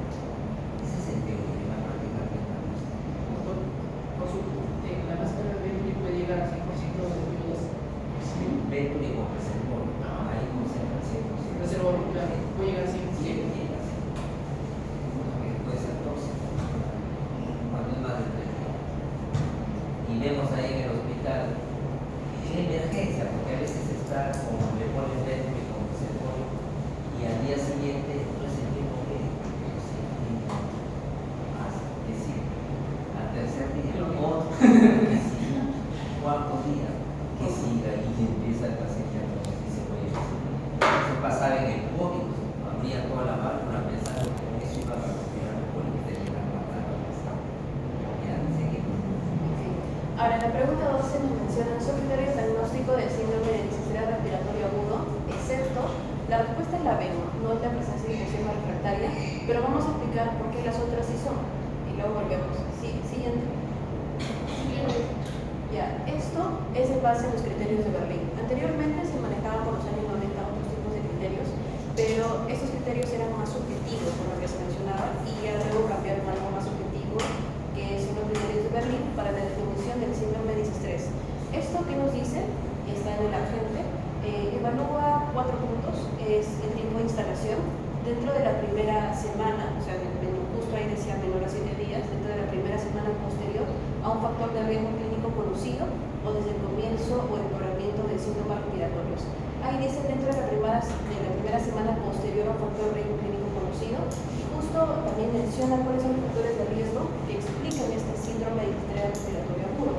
Pueden ser directos o indirectos. Acá mencioné algunos, pero son más. En los directos puede ser neumonía, aspiración de contenido gástrico, lesión de inhalación, confusión pulmonar. E indirectos sería sepsis de origen no respiratorio, trauma mayor, pancreatitis, quemaduras severas. ¿Ya? Entonces, si observamos estos factores de riesgo, ¿no?, dentro de la primera semana posterior. ¿Okay? Otro, para poder, ¿no?, es la radiografía de tórax, cómo se debe ver infiltrados bilaterales no explicados por regamiento, atelectasia lobar, pulmonar o nódulos. O sea, retrocede el anterior. Acá justo se van a ver los infiltrados bilaterales, por eso ponen esta radiografía de tórax. Ahora sí, siguiente. Ya. El otro punto es el inicio del edema, que es la falla respiratoria no explicada totalmente por insuficiencia cardíaca o sobrecarga de volumen. Es necesaria la evidencia objetiva con el ecocardiograma para incluir el edema hidrostático en caso de ausencia de factores de riesgo que pues, son estos como ya lo expliqué. Ahora, en efecto de la oxigenación existe leve, moderada y severa. ¿Ya? Y esto ahí dice, ¿no? Un PA2 es leve cuando es un PA2 PO2 menor a 300 miligramos de mercurio, moderada menor a 200 y severo menor a 100. Retrocedemos, por favor. Y justo está todo, ¿no? Desarrollo de un cuadro clínico en un tiempo menor a 7 días, se presenta el factor de riesgo dentro de una semana posterior, ¿no? O sea, menor a 7 días. Opacidades bilaterales, como también lo mencionaba dentro del criterio de Berlín, y una relación del PA2 PO2 menor a 300 que estaría dentro de la oxigenación leve, ¿no? Porque es moderada menor a 200, severa menor a 100, entonces está dentro. ¿Qué no está dentro de esos criterios de Berlín? Está la presencia de infección refractaria, por lo tanto sí está claro.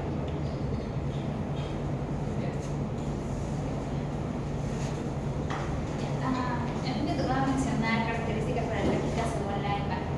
Como se puede observar, en este caso, el primer signo que nos ofrece es el signo del menisco o la línea de Damaso, que es una curva ascendente que está en este lado, y también hay borramiento del ángulo costofrénico o receso costofrénico curado. También se encuentra una opacidad homogénea más alta, que me hace pensar por estas características que son propias de un derrame pleural, pero en este caso en el emisor izquierdo. Te falta la desviación del mediastino hacia el lado contrario de la presión. El derrame empuja el mediastino. Esa era característica. El borramiento del ángulo costofrénico son cuando derrames de poco volumen. ¿Sí? Entonces, o sea, no es. Basta que haya la opacidad homogénea. ¿Sí? Y cuando hay borramiento ya decidido, ya saben ya qué cantidad de volumen es necesario para obturar el ángulo costofrénico. Yo sé. Ya saben.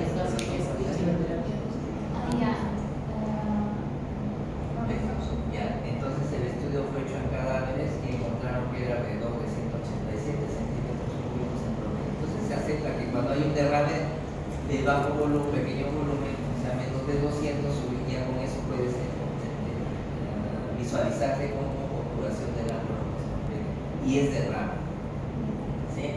Basta que esté obturado. Y si hay más de eso, mejor. Bien, también, ¿qué sigue? Siguiente, que era una atelectasia con retracción de la tráquea hacia el lado ipsilateral transversal de la atelectasia. También lo que vi fue signo de la silueta positivo porque se borra la silueta cardíaca del emitórax derecho y también hay una opacidad homogénea basal. Lo que yo pude determinar que había la línea SA de Kerley, que justamente son cuando pero yo me pareció ver, no estoy segura si es no sé si Las líneas A se ve por tomografía. no, también en radiografía. En radiografía se ven justo las de B, que son por este Las lado. B son así, Horizontales y pequeñas de 12 son las centímetros. atelectasias. Y las Las A líneas son de adelante las zonas intervolunares. en el lado superior, pero que no llegan hasta los bordes de la pleura. Pero no estamos Puede hablando de ser. radiografía. Y la C que se ve fibrosa. Ya puede ser. Ya puede ser. Ah. Las líneas a nivel intervolunar se ve. Pero en mi caso, No, casi no veo. O sea, déjenme averiguar. Y el espacio intercostal, ¿no es cierto? Está disminuido, le han puesto, ¿no es cierto? En el lado derecho, los espacios intercostales. Ajá, sí. ¿Cómo está? En relación a eso está. A eso se llama pinzamiento del espacio intercostal. Y es un signo indirecto. Y falta lo que es elevación del diafragma afectado, ¿no es cierto? Ya sea derecho o izquierdo. Vamos a ver líneas A de Kerley. Casi no lo menciono. Líneas A de Kerley. ¿Cierto? Kerley es a ver. Líneas la A. Las A. Hay que puesto ya es el cansancio de líneas A. A ver, para salir de dudas. A. Trazos rectos finos en la mitad superior del tórax, arriba, Arriba, sí. se dirige hacia el ilio, entre él y la pleura, más de 1 milímetro. No toca la pleura axilar, que significa opacidades lineales, distensión de los canales anastomóticos entre los vasos linfáticos periféricos y centrales. No se asocia a la atelectasia. Pero puede haber. Pero puede haber. Yo lo veía más por tomografía, pero en fin, puede ser. Ya. Listo, ¿qué más? ¿Qué sigue? Siguiente. Ya. En este caso tenemos una radiografía y una tomografía, ¿no? Se va a evidenciar aquí pues un consolidado pues, de bordes no definidos en el tórax derecho, más o menos a partir del lóbulo superior, ¿no? Se va a evidenciar en la tomografía pues un broncograma aéreo, ¿no? Entonces, y además, como dice, todo esto nos puede indicar a que puede ser un patrón alveolar, ¿no? Y está asociado a una neumonía, pues, en este caso una neumonía lobar, porque justamente pues está focalizado y localizado en el lóbulo superior ¿Es derecho. una opacidad homogénea o heterogénea? Heterogénea. Homogénea es lo del derrame, Ah, el la derrame. es heterogénea. Y dentro de esa imagen heterogénea que se observa, las imágenes así nodosas, que es el signo patológico de la neumonía, que son esos granos, desde acá lo veo así, los granos medios irregulares que vienen a ser los sacos alveolares que se visualizan al estar llenos de trozos. Y la confluencia de eso es lo que forma los pulmones. Y abajo ves la visualización perfecta de los bronquios y sus subdivisiones. Y a eso conocemos el nombre de broncograma aéreo, que es un patólogo de la neumonía. Entonces la expresión radiológica y tomográfica de una neumonía. Así se ve. Muy bien. ¿Qué más sigue? En este caso vamos a ver pues una radiolucidez doble en el tórax izquierdo, ¿no? Y justamente vamos a ver aquí pues una silueta, en este caso respecto de un pulmón colapsado, ¿no? Y eso pues no puede, y un desplazamiento también pues no de las estructuras como la tráquea y el Ha menisco. sido totalmente rechazada, por ejemplo. Y esto nos puede pues indicar que esta radiolucidez pues esté llena de aire y esto nos da a un neumotórax. Ahora, ¿por qué un neumotórax? Hay atención, pero la atención pues desplaza las estructuras, ¿no? Solamente no se costado. ¿Hasta dónde llega el pulmón izquierdo? Delimita el borde del pulmón. Delimita el borde del pulmón izquierdo. Síguelo, síguelo. Desde afuera síguelo. No, el izquierdo. Izquierdo. No, afuera, afuera. El pulmón. Ah, ya. No, mira, empieza por este lado. Empieza por este lado. El pulmón. No, la pleura, que es la pleura. Sí, sí, la pleura.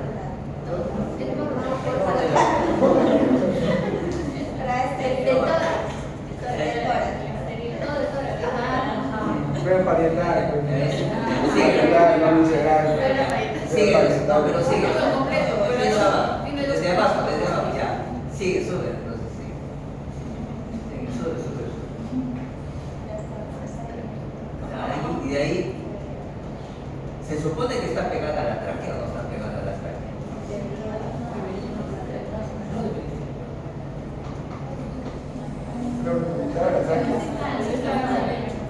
Claro, entonces se ha pasado de la línea media, ¿no? Sí. Eso es hernia. Pulmonar. Se hernia, se raíz. Se ha pasado. Sigue la tráquea. Ahí, baja por el borde de la tráquea. Hasta ahí se pasó de la línea media. Ah, sí. Esa es una hernia. Pero se desplaza. No debe pasar. No lo vi. No debería pasar de la línea media.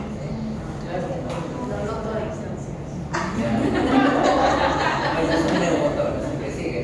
Ya, sí. Continuando con la descripción radiológica, tenemos esta radiografía en la cual se puede apreciar una doble línea peridural. Vemos que ambas parietal y la visceral están separadas y vemos que hay una opacidad homogénea densa en la parte inferior del epitelio izquierdo, lo cual nos lleva también a una obstrucción del ángulo muscular reumático, pero eso ya es evidente con la opacidad homogénea. Y también tenemos un nivel horizontal. Generalmente cuando hay un derrame pleural se observa el signo del menisco. Sin embargo, esto ocurre cuando la cavidad está completamente vacía. Cuando también ingresa aire, vemos que el aire presiona el líquido hacia abajo. Es como cuando empujas un globo contra un charco de agua, el agua tiende a subirse a los lados y lo que nos da el menisco. Cuando el aire también empuja en contra, obtenemos la línea hidroaérea horizontal en la cual se puede evidenciar la parte aérea que está separada de la parte hídrica, por lo cual nos da un hidroneumotórax. En la 18 tenemos que la pregunta dice: las migraciones vocales se encuentran implementadas en, tenemos condensaciones, derrame, neumotórax y enfisema. Las vibraciones vocales son las que generan al hablar y se pueden auscultar en la parte posterior de la espalda y que se transmiten a través de los bronquios, el parénquima pulmonar. Generalmente cuando el paciente dice una palabra, específicamente la causa 33, que es un sonido fonético que hace vibrar las cuerdas vocales y se siente en la parte posterior de la espalda de manera más concentrada. Ahora, nosotros tenemos que el pulmón está lleno de aire, por lo tanto el pulmón entre más denso esté, mejor conductor de vibraciones es, y entre menos denso esté, peor va a conducir el aire. Los sonidos conducen mejor el sonido. Por lo tanto, las condensaciones, en el caso, por ejemplo, un paciente que tenía puede ser una neumonía, en la que el pulmón está lleno de pus, va a aumentar la densidad del pulmón, por lo tanto las vibraciones se van a sentir más aumentadas de lo que debería. En lo que viene a ser un derrame no, porque lo que está condensado no es el pulmón, es la pleura, por lo tanto ni siquiera se va a sentir, sino las vibraciones van a ser disminuidas porque va a interrumpir el paso de las vibraciones que queremos provocar en el paciente en el momento de la auscultación y de la palpación. En el neumotórax el principio es el mismo, el pulmón está mucho más lleno de aire, está hiperinsuflado, por lo tanto las vibraciones también están disminuidas. En los eftisemas tenemos que hay destrucción del parénquima pulmonar, el pulmón ya ha perdido completamente la densidad, hay hiperinsuflación, por lo tanto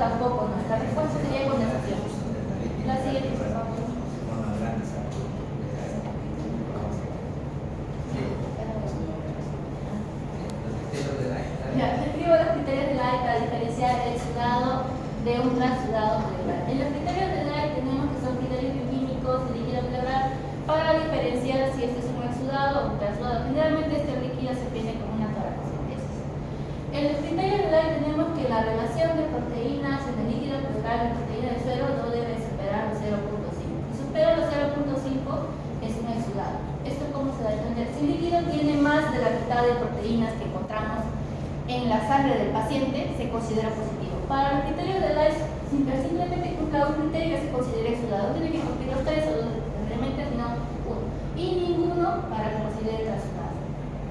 En el 2 tenemos que la relación del lactato de hidrogenasa pleural y lactato de hidrogenasa sérica.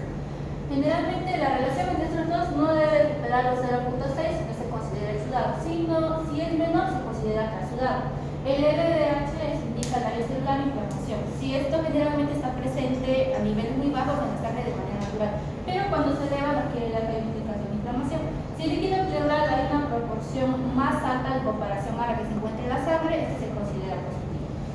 En el LDH, el líquido pleural, generalmente eso se interpreta como que hay 2/3 más de lo que encontraría normalmente en la sangre. Claro, ejemplo de eso podemos decirle, según el libro de clínica del laboratorio de bases, vemos que los valores normales se consideran entre 135 y 275 unidades de litro. Comparaciones según el laboratorio de referencia, pues esto tiende a variar de acuerdo al laboratorio que practica el examen. Por ejemplo, si tuviéramos un valor de lactato de hidrogenasa de 225, 2/3 vendrían a ser 150. Si el paciente tuviera en el líquido pleural 151, ya se considera positivo el criterio de Dye, por lo tanto se considera que es exudado. La siguiente, por favor. Ahora, describe 5 condiciones asociadas al exudado y condiciones asociadas al exudado pleural. El transudado se da generalmente por un desequilibrio entre las fuerzas de estado, ya sea que aumenta la presión hidrostática capilar o disminuye la presión osmótica, lo cual causa un desequilibrio o genera un edema. En las patologías que ocasionan esto, tenemos insuficiencia cardíaca congestiva, que hay un aumento de la presión hidrostática a causa de una insuficiencia cardíaca, por lo tanto se comienza, la paciente va a dar edema pulmonar, edema pleural, pero este va a ser transudado, es decir, no va a ser un líquido alto de proteínas ni tampoco de origen inflamatorio. Tenemos también el síndrome nefrótico, en el cual el paciente va a comenzar a perder albúmina y proteínas a través de la orina, por lo tanto disminuye la presión osmótica, lo que nos lleva al líquido transudado. En la cirrosis hepática avanzada, el paciente va a tener deficiencia para la producción de albúmina y otras proteínas que ayuden a mantener el líquido en la sangre, lo cual también nos lleva a un transudado. En la insuficiencia renal, el principio es el mismo, el paciente va a perder proteínas y a la vez va a aumentar la presión hidrostática porque tiene problemas para depurar el líquido en la sangre a través de la orina. En el síndrome de la vena cava superior, este es un poco más curioso, pues, dependiendo de la patología, es decir, hay un estorbo, algo que impide la circulación normal, la circulación puede ser un trombo, por ejemplo, puede llegar a causar un transudado, pero si este fuera una neoplasia, puede desencadenar un exudado, depende de la patología que esté ocasionando el síndrome de vena cava superior. En el exudado tenemos que este es resultado de una inflamación, una liberación de mediadores, por ejemplo, y de mediadores inflamatorios, los cuales van a aumentar la permeabilidad capilar de los capilares pulmonares y nos va a llevar a que no solamente pase el agua como el transudado, sino también proteínas, mediadores inflamatorios y incluso células mediadores inflamatorios. Entre las patologías que desencadenan esto tenemos en las infecciones, la neumonía, el empiema, la tuberculosis, ¿no? Que va a ser un proceso inflamatorio generalizado del pulmón, el cáncer, ya sea por metástasis o carcinoma pulmonar. Un paciente que hace metástasis generalmente se va a hacer pulmón, va a hacer un aumento del sistema inflamatorio en general, en los linfáticos y las células en cada lugar, y nos lleva a ver exudado. En las enfermedades autoinmunes, por ejemplo, como en la LES, tenemos que también puede provocar un exudado, y también en la pancreatitis, donde esto se escriba. Eso sería todo. Dos cosas. Cuando hablas de criterio del Dye, 2/3, ¿sí? Tienes que darle valor. Eso le quería preguntar, es que no hay un valor 200. Borra eso. Deshidrogenasa láctica más mayor de 200 ya es criterio de exudado, menos de 200 para exudado. ¿Ya? Muy confuso 2/3. Ese es uno. Y dos, cuando el exudado es a predominio de deshidrogenasa láctica, ese es oxígeno. Sí, porque tú has dicho puede salir proteínas o puede salir como deshidrogenasa láctica. Con esa predominio de deshidrogenasa. A veces, o sea,